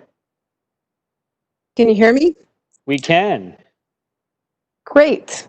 So my name's Eve Warnock, and I just want to thank Councilmember Dorans and Remy for holding this committee. So I am part of the Ready for 100 team, as well as I am co-founder of Obelisk Interactive, a creative agency here in Columbus, and I sit on the Green Spot Advisory Board. So I've been lucky enough to travel around the state of Ohio talking to corporations, citizens, church leaders, government positions about green energy and renewable energy. And something that I came out of that were relationships. The idea of relationships within this, and the relationship we have to the earth and to innovation, energy, and the people. So there's 3 areas that I want to talk about, and we've gone over this. A couple people have already mentioned it, but I'm going to come from a different angle. So it's job opportunities, equity, innovation, design, thoughtfulness. So job opportunities, one of the great conversations I had was with First Solar, the vice president of production. And First Solar is crazy. It is up in Toledo, and it is a huge production facility for solar. It's the biggest in the Western Hemisphere. And their production line doesn't stop. It's going 365 days because they are so desired right now. And they've built a whole new facility, and they're employing about 1,400 people. Manufacturing is a big deal, and it's not happening in America. So why isn't Ohio doing that? We are manufacturers. So I really suggest that manufacturing be something that we consider. Also, I've heard about IBEW with the electricians. Yes, that's great. Let's start getting trained for electricity. We're doing a new infrastructure. You know, we have renewable energy is coming through. There's a shift. We should definitely be having all types of people trained. This is a great opportunity for vulnerable, minority, and low income. Also, solar installation companies. I want to do a call out for Design Energy, who did the Minster panels up in, the Minster solar panels. They hire rehab, people who are going through rehab from opioids. This is awesome. So not only are we, employing and giving job opportunities, but we're incorporating very vulnerable people. And then finally, maintenance. So maintenance for solar panels. A lot of times I was in Madison County looking at what was happening there, and the farmers want ownership. And the way to get ownership is like, hey, can we somehow incorporate land opportunity through undergrowth of the solar panels? Can they maintain that? Can it be a crop cover? Can we give the land back? So that's one. Equity. I'm going to go to equity real quick. Equity, I'm looking at community houses, which was already mentioned by Kathy, but also Fact 50. So we have a program that's happening in Franklinton. They are already energy efficient. We should be having solar panels on all those rooftops. Those types of programs, we need to be working together. AEP should be on that. Columbus should be on that, as well as the different programs. Schools, libraries, community solar, those were all mentioned. The last part I want to talk about is innovation and design thoughtfulness. And this is looking at partnership, public-private enterprise. So we are seeing a huge amount of development in Columbus. And Kathy mentioned the 30 districts. Am I still there? Eve, that was the 3-minute buzzer. If you could wrap it up for us in a couple of seconds, I'd appreciate it. Thanks. Yep, great. 2030 district and a diverse energy portfolio. So there is a company, Malink Corporation. They're doing geothermal. They just got a federal grant, and it's streamlining geothermal. Wind, icebreaker, lake area energy development. They're in the process of getting that started. That should have complete support. That's an offshore icebreaker. And then also looking at some way researching and inventing new ways of providing clean energy, looking at what Ohio State University is doing. First Solar and Malink is a great corporation. Everybody should be checking out what Malink's doing. And then lastly is that with our solar, it should be dual purpose. We can do pollinators, we can have crop cover, we can have shade. Let's think about it and be really smart. Monocropping is not cool. Corn is. Monocropping, corn is amazing, but monocropping isn't. Okay, that's all I got. Thanks. Thanks, Eve. Appreciate your testimony this evening. And I know Councilmember Remy and I have already talked about, ways in which when we design this to encourage as much Ohio manufacturing as possible. And it's certainly something that, I've chatted with Dan Sawmiller from the NRDC before as well. And I think it's going to be something that the city definitely takes a look at to see how we can encourage more of that. So Eve, I appreciate you bringing that up among other points tonight. Next, we have Brooke Zentmeyer. Brooke, are you there? Hi, I'm here. Can you hear me? We can. Go ahead. Fabulous. Thank you, Councilman Dorans and Councilman Remy, for this opportunity to speak. My name is Brooke Zentmeyer, and I'm a law student and resident of Columbus. I'm here to speak on why the City of Columbus's plan for energy aggregation needs to include a focus on local renewable energy generation. Last month, you identified one of the most pressing reasons for this need. Last month, you declared racism a public health crisis in Columbus. In that resolution, you stated that City Council was committed your full attention to improving the quality of life and health of our minority residents by directly addressing minority health inequities. One of these health inequities is the higher levels of air pollution that minority populations face due to non-renewable energy. The EPA's most recent review on the health impacts of particulate pollution, one of the many pollutants generated by non-renewable energy, found that non-white populations, especially Black populations, are at a higher risk of exposure to particle pollution. Black people are more likely to live near polluters and breathe polluted air. Exposure to this particulate matter has been linked to adverse cardiovascular effects, respiratory effects, and impaired lung development in children. These, as you are likely aware, are all underlying health conditions linked to increased risk for severe cases of COVID-19. It is grimly unsurprising, then, that the COVID-19 pandemic has disproportionately impacted Black people.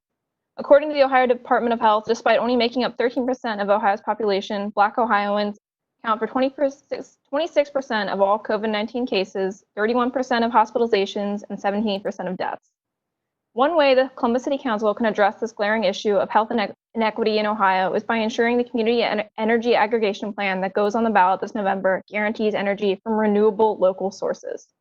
Renewable because renewable energy sources mean cleaner air. Local because local energy sources mean cleaner air for Columbus.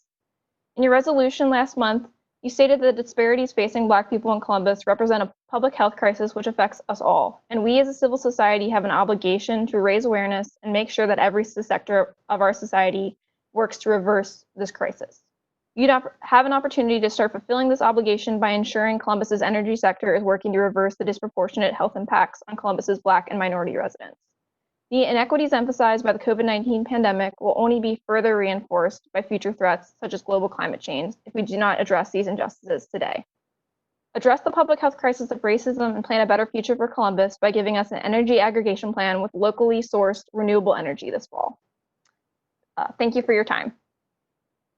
Thank you, Brooke, and I appreciate you, again, sort of shining the light not only about this being linked to racial equity, but also how COVID-19 has, I think, showed us all that the health outcomes for folks of color in our community is not equal.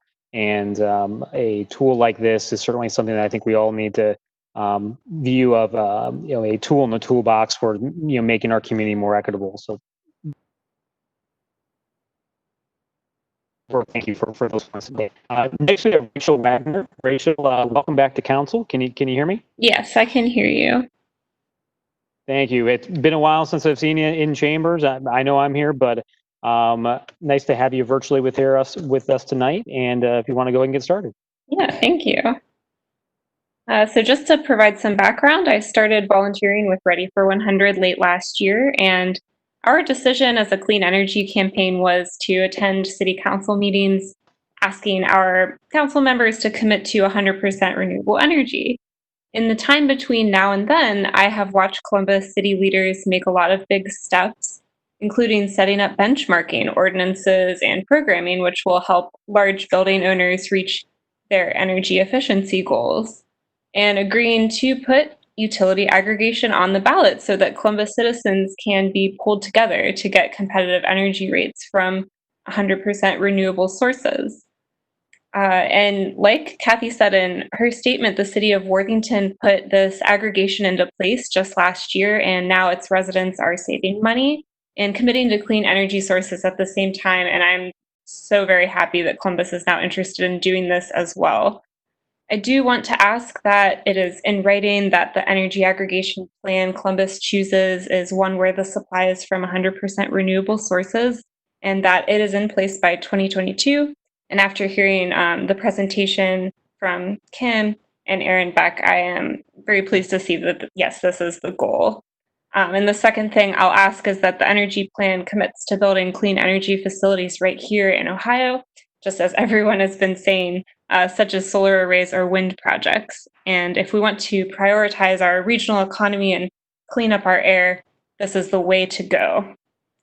The other option is to, of course, get that supply from things like renewable energy credits And that's been the default way, but I'm glad to see that preferred suppliers are thinking of going in directions that involve constructing new projects locally. And finally, I will stress the importance of climate justice and looking out for the most vulnerable in the community. I know that city leaders have put programs into place like Sustainable Steps, where those with low incomes can receive free energy efficiency audits and services. And this can make a big difference for people who struggle to pay energy bills, which happens far too often. So it encourages me to see that our government is considering equity and how to provide assistance to people who need it. I think getting 100% renewable energy for all Columbus is going to make a huge difference, especially if we commit to building new clean energy projects, thus boosting our regional economy and improving air quality and therefore public health. Thank you so much. Thank you, Rachel. Appreciate your advocacy as always. Next, we have Connor Willis. Connor, are you with us?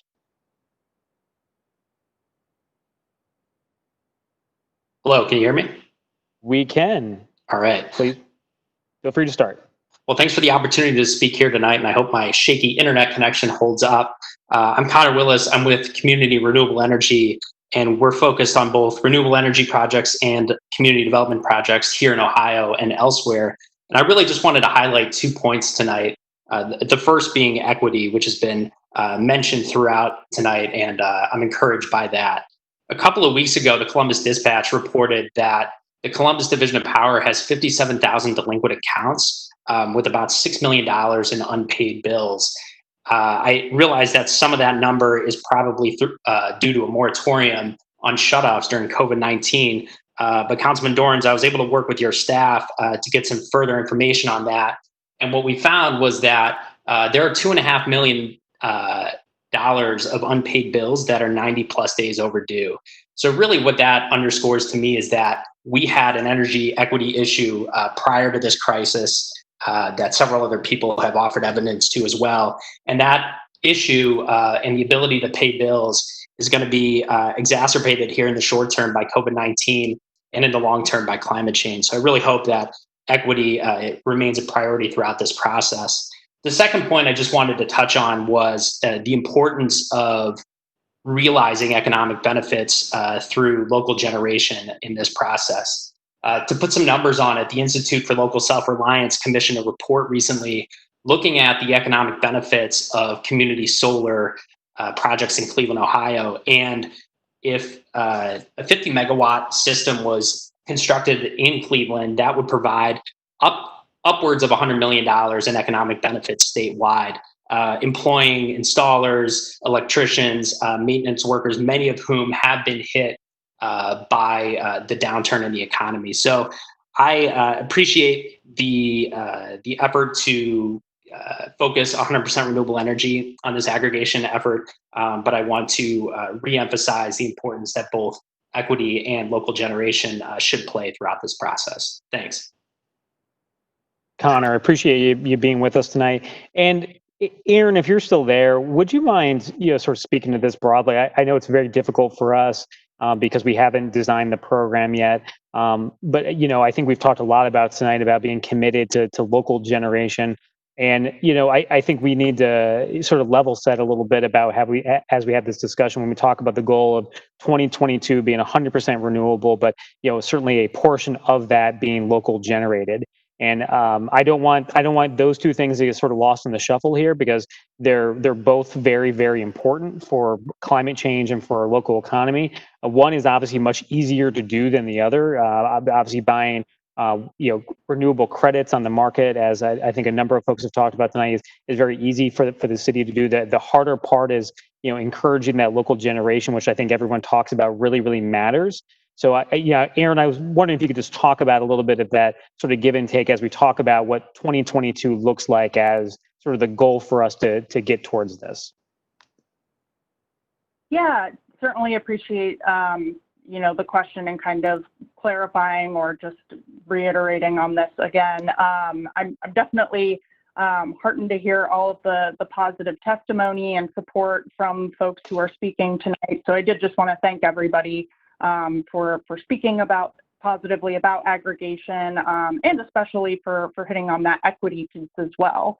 I think that is what rings the most true for me in this conversation as we're kind of looking toward 2022 to implement the electric aggregation program. And just like you said, we're saying, Councilmember Dorans, we're really going to have to balance the competitive rate with the renewable energy mix that we're going to see when we implement the electric aggregation program in 2022.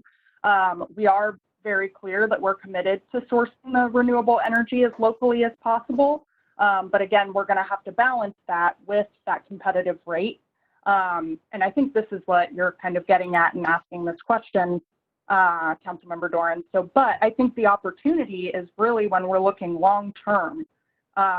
We have a big opportunity in front of us to really ramp up and kind of provide an on-ramp to adding more and more locally sourced renewable energy generation. We kind of talked about this a little bit. I think Kim mentioned it, and it's been mentioned a few times tonight. It might take a little bit of time to get some of those renewable generation assets built and kind of plugged into the grid and go through the whole process.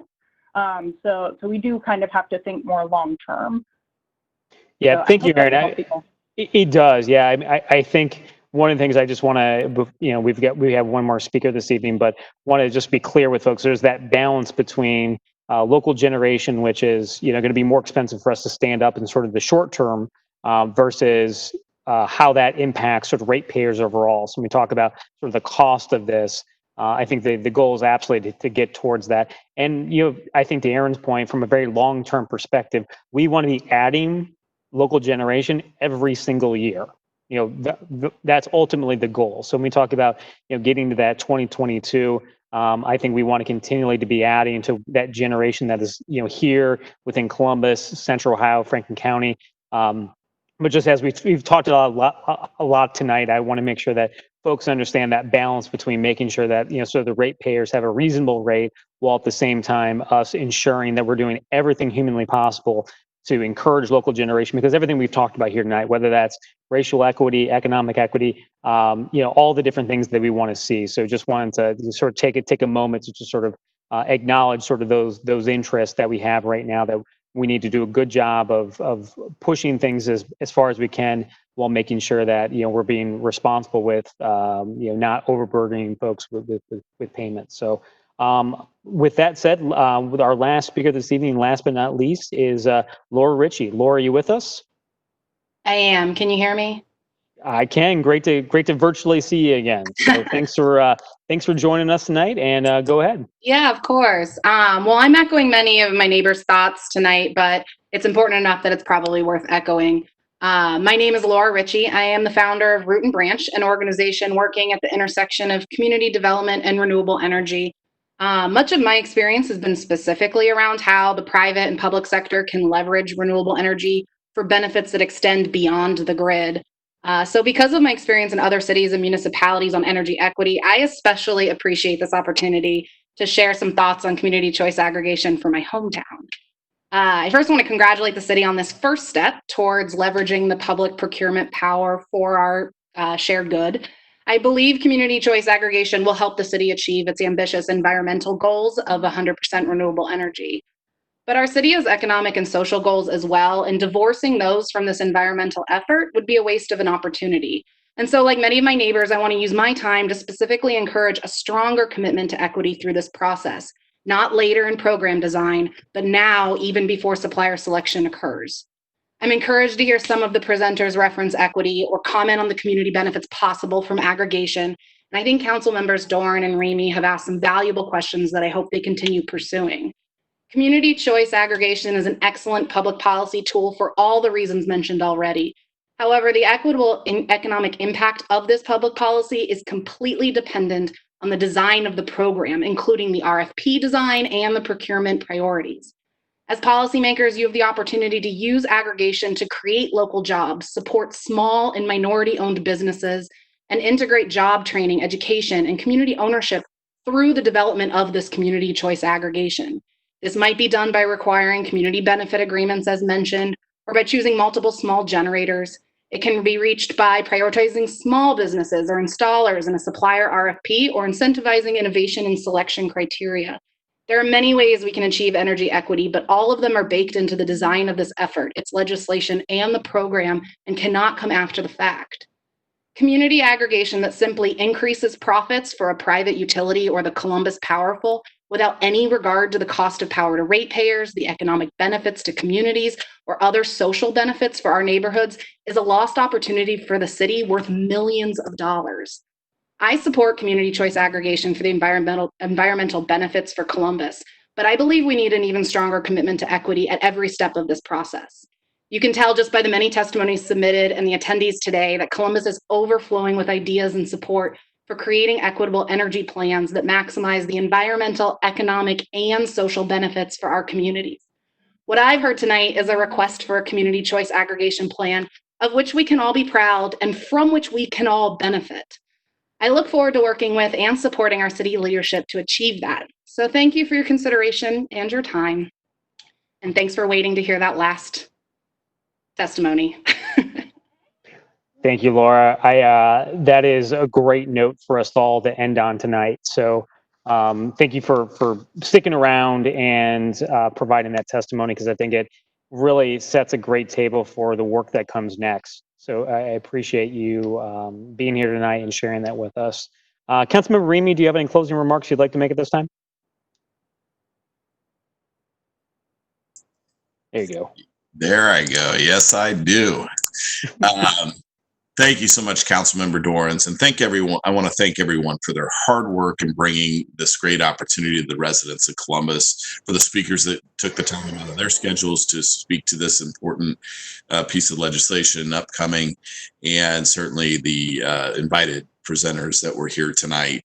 Notably, I'd like to thank Aaron Beck, Kim Boyko from Trebel, Elena Shockey, David Celebrezzi, Jeff Ortega, and Jenna Topoldi. I also want to thank Councilmember Dorans and his team, Kevin McCain and Hannah Miller, for preparing us for this public hearing this evening. And I'd like to thank Matt Erickson, our Director of Legislative Research, and Nia Walters for their work in preparing for this as well. Of course, I'd be remiss not to thank my staff, Jeff Carter and Lucy Frank, to make sure I am kept up to date on this important topic. We are still here to listen. Our doors are open and figuratively speaking, and we will be gladly listening as we move forward to the 20th to pass this legislation for the ballot. Thanks so much, and great hearing this evening. Thank you, Chair Remy. I'm just going to repeat everything that he just said. So thank you to everyone that joined tonight. It's hard to follow Councilmember Remy there, but thanks to him, Kim and Aaron, I appreciate you all being here tonight and providing that presentation. Director Lombardi, and especially my staff, Kevin McCain, Hannah Miller, the CTV folks, certainly Mark and Angie and the mothership for keeping this working virtually for us. It was a great conversation tonight, and again, I appreciate the focus that people have when you talk about energy issues. It can be very abstract. The testimony we had tonight was not just about things being abstract. It's about things that are happening in our community on an everyday basis, whether that's racial or economic equity, and how fundamentally we're going to address the problem of climate change in our community for the next 10, 20, 30, 50 years. So just appreciate everyone taking the time out of their day, bringing their expertise as well. We've got some great minds here that I know myself, Councilmember Remy, I know Aaron and other folks in the mayor's office are going to have to lean on as we move towards putting this legislation on the ballot, and then ultimately designing a program, which I think everyone has talked about tonight, really mattering. I mean, having the words on the page, telling Columbus voters very specifically about what we plan to do and how. It really matters when we talk about fundamentally as how do you put power in your home? How do you keep your family safe and have the things you need to make sure that the everyday parts of life work. So just to appreciate everyone's willingness to be part of this process. And as we talked about that process, it's not over. We've got more things to do, and I truly do mean this. And when Councilmember Remy says our doors, our virtual doors are open, I hope folks take that to heart and ensure that, the kind of ideas that folks have talked about tonight, that you continue to advocate for those with us and others to make sure that we're doing everything possible to make sure that this is a program that we all can be very proud of and can be fundamentally changing for the way that our community addresses energy and climate change. So if folks want to reach out to me, they're more than welcome to. My office line is 614-645-8201. Folks can also email me at radorans, DORANS, @columbus.gov. As the timeline currently stands for this legislation, ordinance number 1642-2020, to perform all the necessary actions to put this governmental electricity aggregation program for the city with an opt-out provision pursuant to section 4928.20 of the Ohio Revised Code will appear for passage on our agenda at the next Columbus City Council meeting held on Monday, July 20th at 5 p.m. So appreciate folks being here tonight and advocating for this. And we are planning to take action from a council perspective to place this on the ballot on July 20th. So please continue to advocate with us and for this great idea, and appreciate folks being here. And with that, this hearing is adjourned. Have a great night, everybody.